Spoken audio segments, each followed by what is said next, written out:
Hello students, welcome back to middle education. Students, ये video class 9 के students के लिए है। जैसा कि आज उनका साइंस और इंग्लिश सब्जेक्ट का टेस्ट हो चुका है, आई होप आपका टेस्ट बहुत अच्छा गया होगा। और इसी तरीके से यदि आप मिडिल एजुकेशन के साथ बने रहेंगे तो आप एग्ज़ाम में डेफिनेटली बहुत अच्छा स्कोर करेंगे।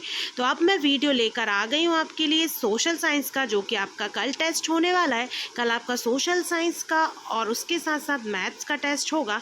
तो ये जो फर्स्ट वीडियो है वो सोशल साइंस के लिए है। इसमें मैं आपको सोशल साइंस का पूरा टेस्ट और साथ में उसका फुल सॉल्यूशन बहुत ही अच्छे से सरल भाषा में एक्सप्लेन करूंगी।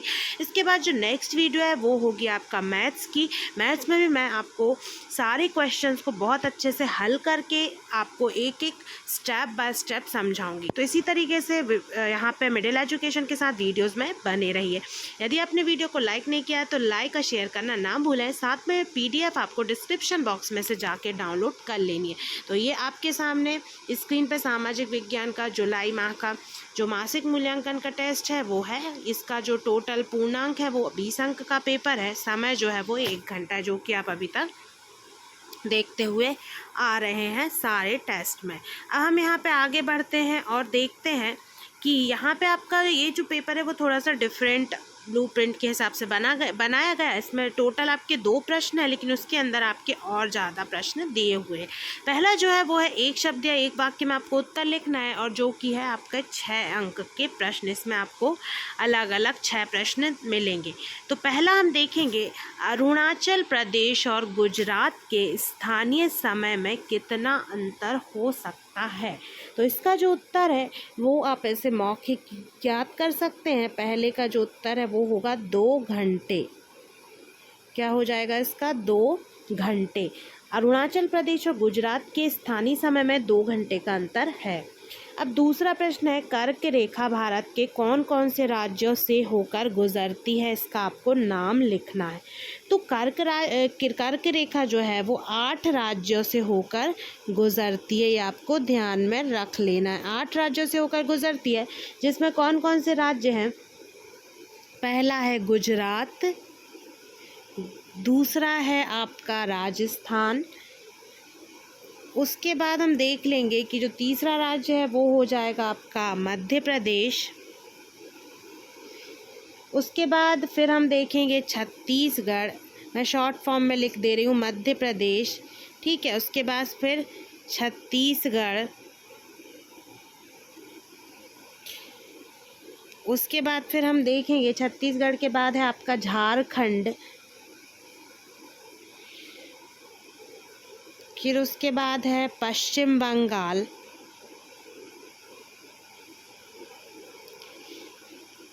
तो कितने हो गए? 1 2 3 4 5 6। अब 2 राज्य और बचे हैं, तो 2 राज्य और हैं आपके त्रिपुरा,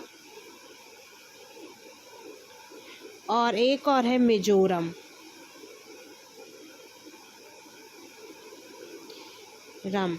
मिजोरम। तो ये आपके थे 5 राज्य, जो कि मैंने आपको यहाँ पे लिखवा दिए हैं। तो अब आपको ये ध्यान में रखना है कि जो 8 राज्य हैं वो कौन कौन से हैं जिनसे कर्क रेखा, ये GK का बहुत इंपॉर्टेंट क्वेश्चन है, कर्क रेखा होकर गुजरती है। तो गुजरात, राजस्थान, मध्य प्रदेश, छत्तीसगढ़, त्रिपुरा, झारखंड, पश्चिम बंगाल और मिजोरम। अब उसके बाद हम आगे बढ़ते हैं, देखते हैं स्थायी पूंजी किसे कहते हैं। तो स्थायी पूंजी से तात्पर्य उस पूंजी से है जो स्थायी संपत्तियों का क्रय करने में लगाई जाती है। जो स्थायी संपत्तियों का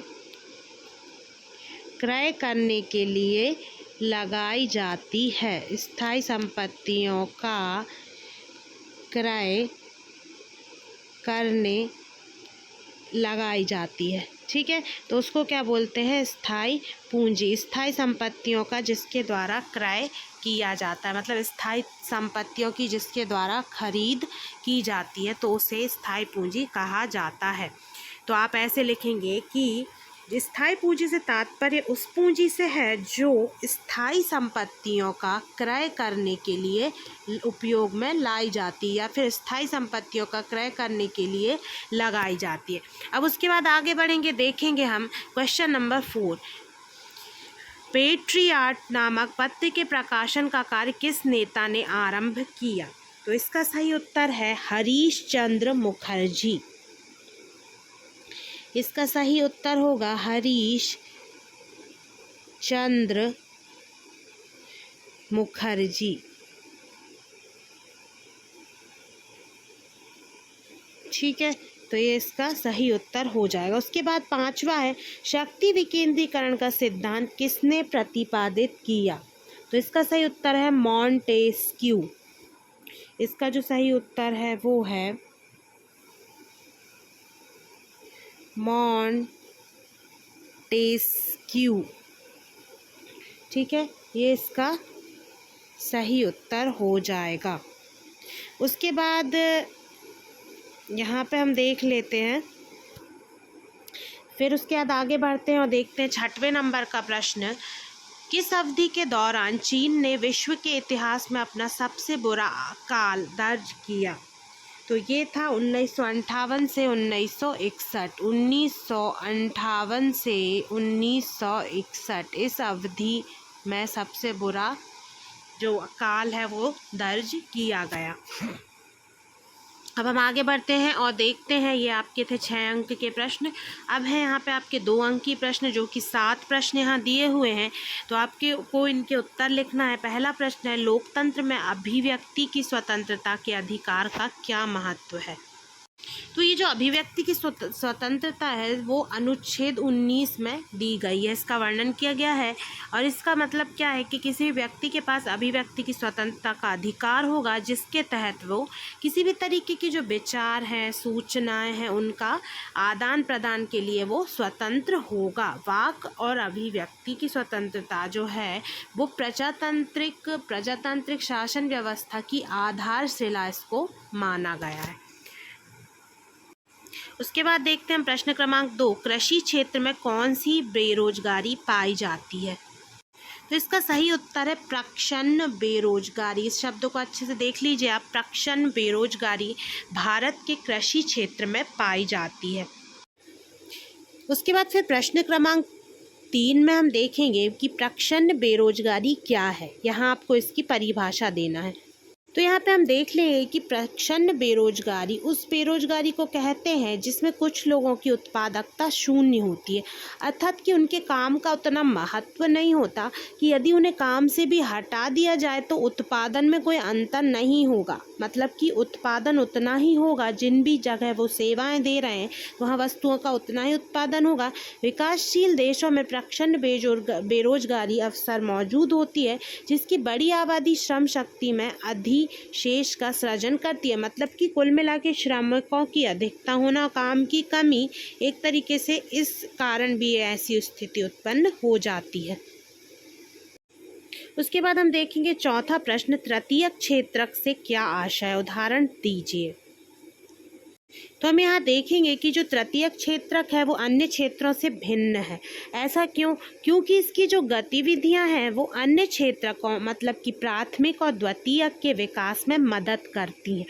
ये गतिविधियाँ स्वयं वस्तुओं का उत्पादन नहीं करती हैं, बल्कि उत्पादन प्रक्रिया में केवल अपनी सहायता करती हैं। इस क्षेत्र को सेवा क्षेत्र भी कहा जाता है, क्योंकि ये सेवाओं का सृजन करती है। उसके बाद फिर हम देखेंगे कि तृतीयक क्षेत्र के जो उदाहरण है वो क्या होंगे। ये सेवाओं का उत्पादन करता है, इसे सेवा क्षेत्र भी कहा जाता है। इसमें उदाहरण के तौर पे हम देखेंगे बैंकिंग, बीमा, संचार, व्यापार आदि। उसके बाद हम देखेंगे कि भारत के तीनों ओर विस्तृत जल राशियों के नाम लिखिए। तो ये इसका उत्तर है कि तीनों ओर विस्तृत जल राशि में हम देखेंगे कि पूर्व में बंगाल की खाड़ी, पश्चिम में अरब सागर और दक्षिण में हिंद महासागर हैं। इन तीनों दिशाओं से जो भारत है वो घिरा हुआ है। प्रश्न क्रमांक 6 जो है, सुएज नहर के निर्माण का भारत व यूरोप के व्यापार में महत्व को लिखिए। हम देख लेंगे कि सुएज नहर के निर्माण का भारत व यूरोप के व्यापार को बढ़ाने में एक तरीके का ये मील का पत्थर साबित हुआ है। इस नहर के बन जाने से यूरोप एवं सुदूर पूर्व के देशों के बीच दूरी काफ़ी कम हो गई। भारत और यूरोपीय देशों के बीच इस नहर के कारण व्यापारिक जो संबंध है वो मजबूत हुए हैं। इससे अंतर्राष्ट्रीय व्यापार को प्रोत्साहन मिला है।